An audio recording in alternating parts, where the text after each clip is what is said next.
நம்மோடு மூத்த பத்திரிகையாளர் திரு துக்ளக் ரமேஷ் இணைகிறார். வணக்கம் சார். வணக்கம். செங்கோட்டையிடமிருந்து கட்சி பதவிகள் பறிக்கப்பட்டிருக்கு. உங்களுடைய முதற்கட்ட பார்வை. கட்சி உறுப்பினராக அவர் தொடருவார் என்று தெரிகிறது. அந்த அறிவிப்பை பார்த்தால் வழக்கமாக அடிப்படை உறுப்பினர் உட்பட அனைத்து பொறுப்புகளிலிருந்தும் நீக்கப்படுகிறார் என்றுதான் வரும். இப்போது பொறுப்புகளிலிருந்து விடுவிக்கப்பட்டிருப்பதாக வந்திருக்கிறது. இந்த முடிவு எதேச்சதிகாரமானது. குறைந்தபட்சம் விளக்கம் கேட்டு நோட்டீஸ் அனுப்புகிற திராவிட முன்னேற்ற கழகத்திலும் வேறு ஓரிரு கட்சிகளும் கடைபிடிக்கக்கூடிய நடைமுறையை கூட கடைபிடிக்காமல் எடுத்தேன் கவிழ்த்தேன் என்ற போக்கிலே திரு எடப்பாடி பழனிசாமி செயல்பட முற்பட்டிருக்கிறார்.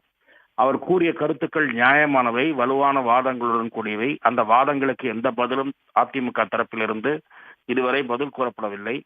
அதிமுக வீழ்ச்சி பாதையில் பயணிக்கிறது என்றுதான் நான் இதை பற்றி கூற விரும்புகிறேன். இப்போ கட்சி பதவி அவரிடமிருந்து பறிக்கப்பட்டிருக்கு. தேர்தல் களத்தில் இது என்ன மாதிரியான தாக்கத்தை ஏற்படுத்தும்? மேற்கு மண்டலத்தில் மிக முக்கிய தலைவராக அதிமுகவில் அறியப்படுபவர் அவர். என்ன தாக்கத்தை ஏற்படுத்தும் தேர்தல் களத்தில்? தேர்தலுக்கு இன்னும் நிறைய அவகாசங்கள் இருக்கின்றன. அவர் இப்போதைக்கு அடிப்படை உறுப்பினராக இருப்பார் என்று தெரிகிறது. இவர் அடுத்த கட்டமாக திரு செங்கோட்டையில் என்ன செய்ய போகிறார் என்று பார்க்க வேண்டும். திரு ஓபிஎஸ், திரு டிடிவி தினகரன் ஆகியோரோடு இணைந்து செயல்பட போகிறாரா, இணைந்து செயல்பட்டு விஜய் கட்சியுடன் கூட்டணி வைக்கிற முயற்சியில் ஈடுபடுகிறாரா என்று பார்க்க வேண்டும். ஒருவேளை இவர்கள் அனைவரும் இணைந்து விஜயுடன் கைகோர்த்தாலோ அல்லது கழகக்கொடி உயர்த்தி அதிமுக எடப்பாடி பழனிசாமியின் பிடியிலிருந்து வெளியேற வேண்டும் என்று கூற முற்பட்டாலோ தினசரி அதிமுகவை பற்றித்தான் பல நாட்கள் விவாதம் நடைபெறக்கூடிய சூழல் உருவாகும். ஆகவே எப்படி பார்த்தாலும் அதிமுகவுக்கு சேதாரம் தான் ஏற்பட்டிருக்கிறது என்று கூறுவேன். கட்சி தலைமைக்கு 10 நாட்கள் கெடு விதிக்கிறேன் அப்படின்னு செய்தியாளர் சந்திப்பில் பகிரங்கமாக சொல்லக்கூடிய நிலையில், அவர் சொல்லக்கூடிய நிலையில் கட்சி தலைமை நம்ம மீது நடவடிக்கை எடுக்கும் அப்படின்னு தெரிஞ்சுதான் நேற்று பேசியிருப்பாரா செங்கோட்டையன்? இல்ல, அவர் எந்த விதமான நடவடிக்கையும் எடுக்கப்படலாம் என்று எதிர்பார்த்துதான் பேசியிருப்பார். அவர் அரசியலில் பழுத்த அனுபவஸ்தர். அதுவும் திரு எடப்பாடி பழனிசாமியை பற்றி நன்கு அறிந்தவர். தொண்டர்களுக்குத்தான் அவருடைய அப்பீலே தவிர தன் மீது எதுவும் நடவடிக்கை எடுக்க மாட்டார்கள் என்றெல்லாம் அவர் நினைத்திருக்க மாட்டார். நடவடிக்கை எடுப்பதற்கு வாய்ப்புகள் உண்டு என்றுதான் எதிர்பார்ப்பார்.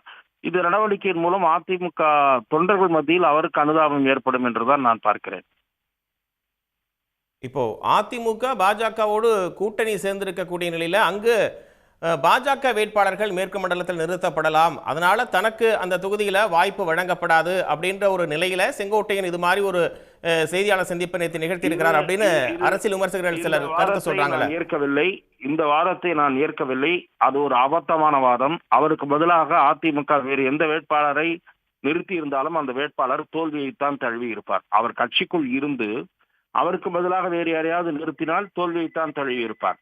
இப்போது அவர் இல்லாத நிலையில் அந்த தொகுதியை அதிமுக வேறு ஏதாவது ஒரு கட்சிக்கு தாரை வார்க்கக்கூடிய வாய்ப்பு இருக்கிறது. இப்போ செங்கோட்டையன் எடுக்கக்கூடிய கட்சி பதவிகள் அப்படின்றது பறிக்கப்பட்டிருக்கு. நேற்று பார்த்தோம், ஆயிரக்கணக்கான தொண்டர்கள் அங்கு அவருக்கு ஆதரவா வந்திருந்தாங்க. இப்ப அந்த தொண்டர்களுடைய மனநிலை அப்படின்றது எப்படி இருக்கும்? திரு செங்கோட்டையன் அவர்களுக்கு அநீதி இழைக்கப்பட்டிருப்பதாகத்தான் அவர்கள் கருதுவார்கள். திரும்ப இது எப்படி பேசினாலும் அதிமுகவுக்கு இந்த நடவடிக்கை என்பது அந்த கட்சிக்குத்தான் பாதிப்பு. உடனுக்குடன் செய்திகளை தெரிந்து கொள்ள சன் நியூஸ் பெல் ஐகானை கிளிக் பண்ணுங்க.